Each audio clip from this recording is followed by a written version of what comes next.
Какая красная лампа здесь. Привет, это Маша Пушка, и это 3-й выпуск проекта «Когда я вырасту», в котором я пробую различные профессии, занятия и хобби. И о последних сегодня и пойдет речь. Где-то, не помню где, я услышала фразу, которая очень сильно мне отозвалась, что у каждого человека должно быть 3 хобби. Одно для души, второе для тела, а третье должно приносить ему деньги. Я с этой мыслью согласна процентов на 90, потому что у каждого человека должно быть занятие, хобби, которое как-то творчески его реализует, вдохновляет, наполняет. Но как часто мы хотим пойти на танцы, заняться вокалом или научиться рисовать, но отдаем предпочтение, время, силы, средства каким-то другим, как нам кажется, более важным и более приоритетным вещам. Все, сломалась. Поэтому, кроме поиска своего дела, я буду пробовать то, что лично я рассматриваю как хобби. Но вместе с этим я не исключаю, что для кого-то именно это занятие может быть его призванием, делом его жизни. Как, например, рисование для Олега, который пишет картины в стиле спрей-арт. Но он на этом не остановился и еще открыл художественную мастерскую в центре Волгограда, в которой он сам производит холсты, проводит мастер-классы и также приглашает других художников. Меня он, кстати, тоже пригласил сам. И в этом выпуске я буду пробовать себя в роли художника. Вы узнаете секреты изготовления и подготовки холста, а также сможет ли человек без художественного образования не просто нарисовать картину, но еще и продать ее.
Мы вырезаем все черное. Из своей жизни оставляем только светлые, хорошие дни.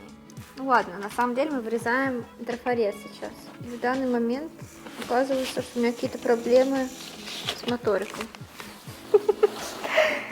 Да? Классно же. Да.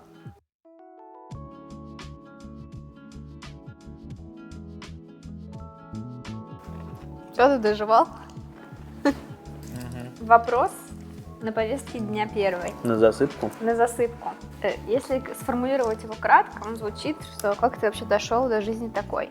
Когда мы с тобой беседовали, ты говорил, что ты, в принципе, давно, да, занимаешься этим, но частенько тебя мотало, ты там надолго уходил в какие-то другие профессии, занятия и, вещи, да, ты долго работал где-то еще, но все равно возвращался к тому, чтобы быть художником. В феврале будет 20 лет, как я впервые понял, что мне нравится вообще творить именно посредством рисования. Это было очень эмоционально. Я первый раз испортил там какую-то стену, какие-то несерьезные вещи рисовал и так далее. Но для меня это было как откровение, что ли. Здесь, конечно, сыграла роль еще то, что это вроде как незаконно, и вот этот адреналинчик, когда ты делаешь что-то такое. То есть вы рисовали граффити?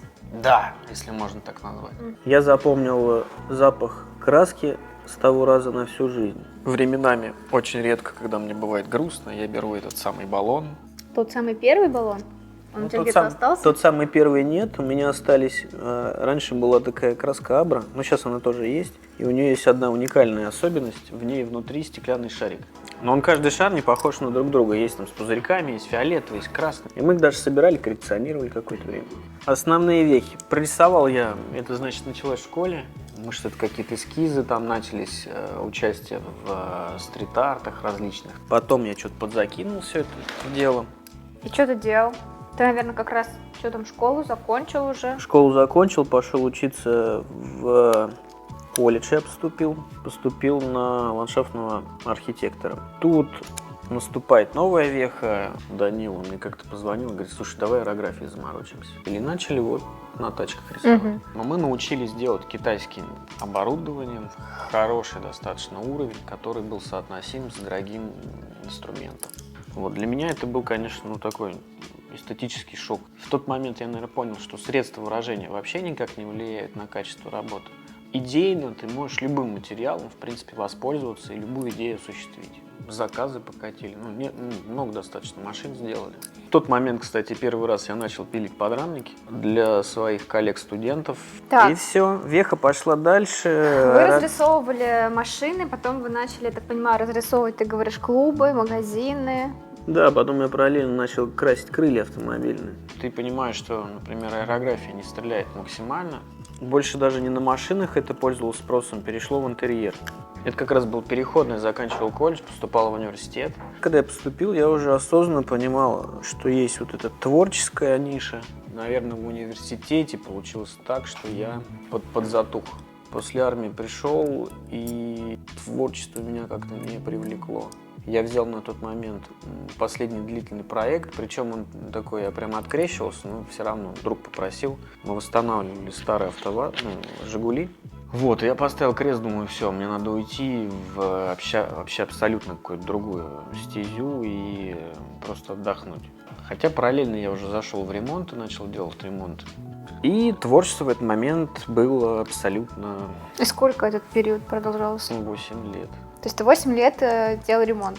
Прям не совсем, выстреливал, может быть, раз в год я брал какую-нибудь стенку небольшую. И что произошло тогда через 8 лет? Видимо, внутренний ребенок говорит: слушай, надо что-то как-то что-то самое делать. Я параллельно устроился еще в общепит. Быстренько обучился азам повара. Творческая энергия наша все равно, неважно, куда ты преобразуешь. Твой мозг такой говорит: это тоже прикольно, давай и это попробуем. То есть разнообразность, это как у тебя ты хочешь попробовать себя в разных сферах. Почему? Потому что ты не можешь остановиться на одном, тебе постоянно нужно развитие какое-то. То есть ты параллельно это делал? Ты параллельно делал ремонт и работал в общепите? Да. И меня все время фраза преследует: Олег, ты когда уже наиграешься? Да я говорю, до 80, до 90 собираюсь играть, потому что игра — это круто. Тогда как так получилось, что спустя все это время, после того, как ты работал в общепите, делал ремонты, А ты все-таки стал снова рисовать? Ну, все просто. Я помогал со строительством букшопа. Букшоп — это вот кофейня, которая находится по соседству. За стеночкой, ну, кстати, которую я и строил, стеночку. И стеночку построил. И загадал желание. На тот момент я уже активно начал что-то там рисовать. У меня был, короче, момент, когда я уже устал от всего, от строительства, от общепита, и понял, что мне, я должен вернуться к себе. И прям вот был день, когда такая мысль пришла, такая, все, больше так нельзя. Надо что-то делать. Вот этот кипиш. А у меня товарищ, он преподает танцы детям в Советском районе, школа Гринвуд. Говорит: Олег, слушай, плесни мне что-нибудь. Надо вот, что-то я стенку покрасил, она вот какая-то скучная. Мне надо, чтобы это было, живо, ярко. Дети танцуют. У меня в гараже, в общем, скопилось большое количество краски, она просто стояла. А это же ресурс, который не работает. Вселенная тебя слышит и говорит: слушай, ты ничего не используешь. Камон, тебе ничего не дадим тогда. Тебя нагружают там 2 сумки, эти краски, и прихожу, говорю: давай, ничего, если я просто плесну, что? Он говорит: да вообще пофигу, давай. Я делаю просто то, что, выплески. То есть я просто плесну. Мы прям целый день прорисовали. Короче, ушли вечером, там, уставшие абсолютно, но довольны. Я такой усталости, это прям ложится спать. Внутренний ребенок мой такой прям счастливый такой. То есть меня щелкнуло, я прям почувствовал это, прям все пошло. Через неделю я познакомился с Оксаной. Вот эта история с рыбой на фестиваль «Берег». А там получилось как? Они приехали в 11 с валиками, с краской. Говорят: мы сейчас поедем, нам надо рыбу нарисовать. Я говорю: а когда надо? Они говорят: вчера. Я говорю: а чем? Валиками. А там рыба такая, 3 щита, 1,5 на 1,5. И я такой: в смысле, вы хотите это валиками, кисточками за ночь сделать? Она такая: да, ничего не получится. Я говорю: она говорит: почему? Вам надо много слоев накладывать, то есть это должно сохнуть. То есть это такая работа, там, как минимум, пару дней. А что делать? Я говорю: аэрозоль. Она говорит: а где взять? Я говорю: по времени нигде, а что делать? А у меня вот этот пакет, который как раз нереализованный, с краской. Ей понравилось, что мы это сможем реализовать ночью. И все, и мы едем, берем эту краску. И до утра рисуем, понимая, что в городе есть неравнодушные люди к творчеству, к вообще инициативе, к социальной активности. Нормальное, зрелое и адекватное отношение к искусству и все, что с ним связано. И все, она мне в прямом смысле взяла за грудки и говорит: прям, все, ты не имеешь права заниматься другим, если тебе дал Бог, Вселенная, кто угодно, да, если тебе дали дар. И слушай, да у меня не дар, у меня просто мозг так устроен, что... она говорит: ты же рисуешь. То, что ты рисуешь, нарисовать больше никто не сможет, правильно? Потому что каждый более-менее индивидуален, да, и вот эта философия о том, что идея, которая твоя, которая должна в мир прийти через тебя, она больше ни через кого не придет. И я такой думаю, что все, меня услышали. И все, и с этого пошла история. Строительство уже здесь мастерской.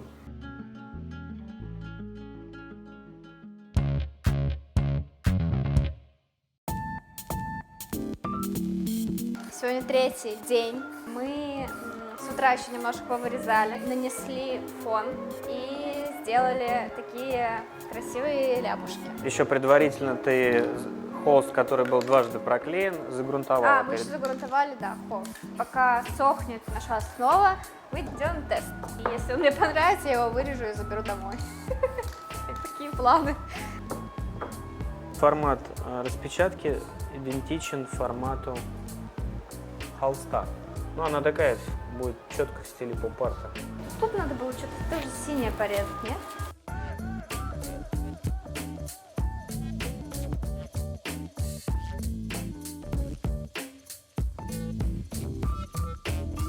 Тебе, когда нужно сделать ровное напыление, ты делаешь техничные движения с одной стороны в другую. Дальше уводи, дальше уводи.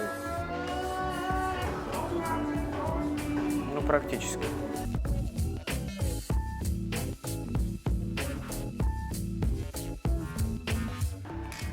Прям заливаешь. Вот так, под таким углом. Лучше вот слегка сверху и поехали. Почему мне страшно опять? Я какая-то очкушница. Доводи от края до края, старайся, чтобы вот этого не было. Дальше убирай, дальше баллон убирай.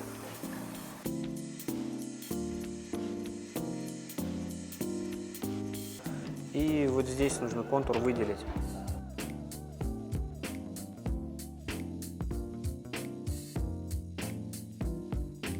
Короче, ребята, мы практически закончили. Вот такая штуковина у нас получилась. По-моему, это очень круто. Что мы хотим еще сделать? Мы хотим проработать черный еще немного и синий, да, что-то придумать? Да, руки и немножко разбавить синим. Еще мы закроем это лаком. По-моему, кайф. Что же стало с этой картиной в итоге? Мы с Олегом решили провести благотворительный аукцион в моем инстаграм. Этот благотворительный аукцион мы сделали в поддержку маленького волгоградца Ильи Шахова, который болен спинальной мышечной атрофией первого типа. Ему поможет укол препарата, которого нет в России, под названием Золгенсма. Общая сумма сбора больше 150 миллионов. Собрать такие деньги кажется практически нереальным. Но чудесный пример Артема Сармашова, маленького волгоградца, который совсем недавно получил свой заветный укол, заставляет верить в то, что все возможно. Я объявила о том, что деньги от продажи картины победителя аукциона сразу переведет на счет маме Ильи Анастасии. И эту картину приобрела Мария Иванникова. Она прислала мне фотографию и сказала, что картина отлично вписалась в ее интерьер. Она реально так сказала, на скрине есть, что она вообще супер висит там. Картину Мария приобрела за 2500 рублей. Я понимаю, что эти деньги как капля в море, но также понимаю, что в таких сборах важна любая сумма. Но вместе с этим одной из главных целей было привлечь внимание моей пусть небольшой, но очень отзывчивой аудитории. В описании к видео я оставлю ссылку на инстаграм Ильи и буду благодарна вам за любую посильно оказанную помощь, будь то перевод денег или репост. Теперь давайте о моих впечатлениях. Несколько раз до этого я уже была на художественных мастер-классах. Тут даже на фоне стоят результаты этих моих посещений. Я считаю, что это отличный способ провести время, создать новые нейронные связи и получить эстетическое удовольствие. Так и было в этот раз. И, наверное, по большей части это было потому, что я знала, что рядом со мной есть человек, который, если что, все подправит, все исправит и сделает так, чтобы это было красиво. Потому что для меня, конечно, результат был очень важен. По результатам я осталась довольна. Как вы знаете, основную картину мы продали на аукционе, но Олег разрешил мне сделать дубликат. Он даже предоставил мне для этого такой деревянный планшет, который обычно используется для того, чтобы вырезать трафарет и еще для каких-то таких вещей. В общем, он особо не предназначен. Но тем не менее, я сделала этот дубликат за час буквально, пока у нас сохла та наша основная картина. Это Бетхарм. Кстати, до сих пор поваривает. Теперь эта красотка украшает нашу студию. Сейчас мы поставим куда-нибудь на фончик. Видно? Оценивая свои ощущения, я думаю, что такие небольшие художественные мастер-классы и есть мой формат. Ну, то есть я вряд ли бы рассмотрела для себя рисование как мое хобби на постоянной основе. Хотя смотреть со стороны и вообще вся эта эстетика, она мне очень нравится, это довольно красиво. Но во всей этой истории больше всего меня впечатлило и вдохновило совсем другое. Это сам Олег, его отношение к тому, что он делает, его отношение к жизни, отношение к другим людям, то, сколько раз он уходил от того, что ему нравится делать, и сколько раз он возвращался. Это очень круто. Именно после беседы с ним нам пришла идея делать на канале отдельные интервью, поэтому обязательно посмотрите большое интервью с Олегом, которое совсем скоро тоже выйдет на этом канале. Лена! Ты стал задумываться не просто о том, чтобы вернуться, да, и быть свободным художником, не знаю, где-то дома у себя рисовать, ты почему-то сразу решил открыть ты решил открыть студию. Почему именно студию? А в тот момент я как раз загадал здесь на крыльце, что, помечтал даже, я не загадывал конкретное место. У меня прям просто было ощущение, что, было бы неплохо. Улица Мира, мне вообще очень нравится сама улица. То есть у меня был такой момент, что я подумал, было бы неплохо, да, сделать творческую мастерскую. Там был большой процесс внутренней работы с точки зрения вообще для кого это, зачем, как должна выглядеть. И здесь очень сложно определить, была какая главная идея. То есть для себя это. Для других, или для себя и для других. Как я и проповедую, как и многие проповедуют, да, художником может стать каждым, если у него есть к этому ощущение, что ему вообще это нужно, что он хочет этим заниматься, да. То есть не обязательно иметь какое-то Образование профильное или образование? профильное, нет, не обязательно, потому что я сам без образования. Единственное, что меня отличает от обычного человека, не художника, да, это то, что я занимаюсь этим длительное время. То есть у меня просто базис, большой опыт накопленный, большой опыт ошибок, когда ты смотришь на работу и думаешь, господи, что за говно ты сделал? И когда это стыдно показывать. Это реально так. И на этом бэкграунде ты уже делаешь выводы и делаешь уже другой качественный уровень, потому что тебе это нужно. Это в любой профессии отличает профессионала или мастера просто от обывателя. Кто-то говорит, тут же нужно иметь вкус, тут же нужно иметь чутье. Это опять вопрос насмотренности, сколько ты времени на это потратишь. Также я не могу утверждать, что у меня есть вообще вкус. Любой может прийти и оспорить мое мнение, да, но это мое мнение, а это будет субъективно твое мнение. Поэтому сюда может прийти любой человек? Да, я всегда открыт для общения. Поскольку желающих действительно много, сейчас я пытаюсь определить наиболее лояльный ко всем формат. Это будут часы такие свободного посещения. То есть, тоже большое количество времени. Как такой художественный коворкинг, типа ты можешь прийти и, условно говоря, заниматься творчеством, порисовать что-то. Я даю возможность ребятам реализовываться, то есть они проводят свои мастер-классы, свои занятия. Мастерская в этот момент работает, а я занимаюсь какими-то логистическими решениями. Это для меня явилось и откровением, и решением вообще многих вопросов. Какими качествами, чертами личности должен обладать человек, который хочет в этом направлении развиваться? Во-первых, врожденный интерес к жизни, как минимум. Ты не станешь художником только потому, что тебе хочется зарабатывать, кушать и так далее. И в основе всего всегда лежит трудолюбие и желание обучаться, развиваться. То есть мы не говорим сейчас о природном чувстве прекрасного, о вкусе. Природное чувство к прекрасному, эта функция может нарабатываться. Опять же, я говорю про насмотренность. Если человек не обладает вкусом, то его необладание вкусом тоже может стать определенным стилем. Но он так видит. Почему нет? На него из 7,5 миллиардов живущих, найдется тот, кому его творчество будет близко. В Волгограде есть большой ресурс творческий. Моя задача очень простая. Не играть ни с кем в конкуренцию, а создать благоприятную почву для того, чтобы творческая среда разрасталась. Если моя работа подстегнет кого-то к другой работе или к такой же работе, это эволюция как минимум. Даже если эти люди станут не конкурентами, да это вообще классно. Если мы не будем с друг другом делиться технологиями, знаниями, опытом, это то же самое, как мы не будем общаться с друг другом. Но можно сказать, что это место сейчас в Волгограде, место силы, точка притяжения вообще ребят, которые в Волгограде занимаются художественным искусством, которым нравится рисовать. Что точка притяжения однозначно. Насчет места силы это, конечно, очень громко заявлено. Сама идея меня здесь как творца и творческой мастерской, она была, конечно, воспринята очень с позитивной стороны. Горьковкой или Горьковкой, как? Да. Здесь очень прекрасный коллектив. Библиотека, она изначально должна быть творческим кластером. И я рад вообще, что стал частью такого большого проекта, как Горький. Смотри, с финансовой точки зрения, допустим, в целом, как ты думаешь, художник может хорошо зарабатывать? Может ли художник хорошо зарабатывать в Волгограде? Можешь какой-то свой опыт описать? Есть постоянный рынок спроса. То есть это немножко разные сферы могут быть, допустим, оформления, но в Волгограде достаточно много примеров успешности художников. И это достаточно хорошо монетизируется. Просто в определенный момент часто происходит это выход за пределы города, поскольку интернет нам дал свободу и вот этот космополитизм, когда твои наработки, твой личный опыт, он может пригодиться не только локально, но и где-то на федеральном уровне, может быть, в других странах и так далее.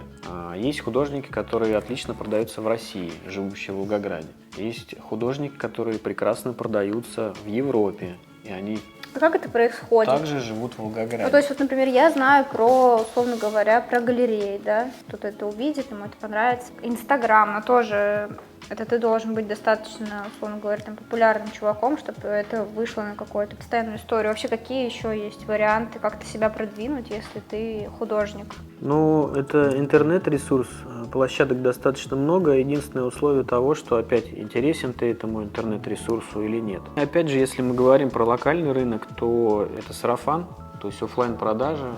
Напрямую человек увидел, захотел и говорит, ну все, я хочу этим обладать, мне это нравится. И он вкладывается в творчество. Относительно монетизации, моей, да, есть несколько там путей направления. Не устаю говорить, что мне необходим, мне лично, как личности, да, необходим ручной труд. Для этого у меня есть рамы, холсты и все, что связано с деревом. Появилась давно идея о том, что всем, чем пользуются художники в плане деревяшек, начиная с мольбертом, заканчивая какими-то макетами деревянными для росписи, те же матрешки и так далее. Почему мы локально не можем также это производить или отсылать в другие города России? Вся фишка в желании вообще осознать процесс, его оптимизировать и настроить. И, наверное, все-таки продажа своих работ. Да, продажи своих работ, продажи, соответственно, опыта. Не побоюсь этой фразы, потому что, Обучение, мастер-класс. Обучение, да, я готов делиться. И что-то я готов отдать просто так, потому что, опять же, мы все забываем делиться, но это важно. Есть такая маленькая миссия, просто сделать локально город лучше, помочь людям. Так что у нас 3 пути получается, да, монетизация? Это у тебя лично. Мы сейчас монетизацию с тобой, наконец-то придумаем мне бизнес-модель, о которой Вот для чего мы собрались. Так часто спрашивают. И давай зафиналим все это каким-нибудь пожеланием. Самое простое – это вообще не останавливаться. Естественные спады физические, эмоциональные. Ты должен понимать, что этого не избежать. Речь идет о том, чтобы начать. Начать? Так начать. Когда речь идет о том, чтобы начать, надо просто начать. А потом... Просто начать. Просто начать, а потом еще раз начать и еще раз начать. На прошлое начать наматывается опыт личный. И не может быть так, чтобы человек сделал что-то и в следующий раз начинает, и у него получается ровно то же самое. Он уже делает с опытом, то есть он это уже делает по-другому. И это такой маленький внутренний стержень, который потом на него наматывается вот это желание продолжать. Стержень крепнет, миско обрастает, и все. В итоге получается та самая насмотренность. Единственная проблема вообще человечества – это что мы все ленивые жопы. Не все, не буду обобщать. То есть, если человек что-то такой, я не знаю, как быть, ё-моё, да, не знаю, зайди в интернет, если ты не найдешь конкретной информации, найди в интернете того, кто этой информацией обладает. В чем проблема? Так что Google в помощь. И надо просто начинать. Полную версию этой замечательной беседы, этого интервью можно посмотреть в отдельном видео в плейлисте интервью. Ну а я говорю вам пока. Ставьте лайки, подписывайтесь на канал, отправляйте это видео друзьям, которые занимаются художествами. Следующий выпуск обещает быть очень сладеньким, потому что речь пойдет о профессии кондитера. С вами была Маша Пушка. До встречи в следующих видео.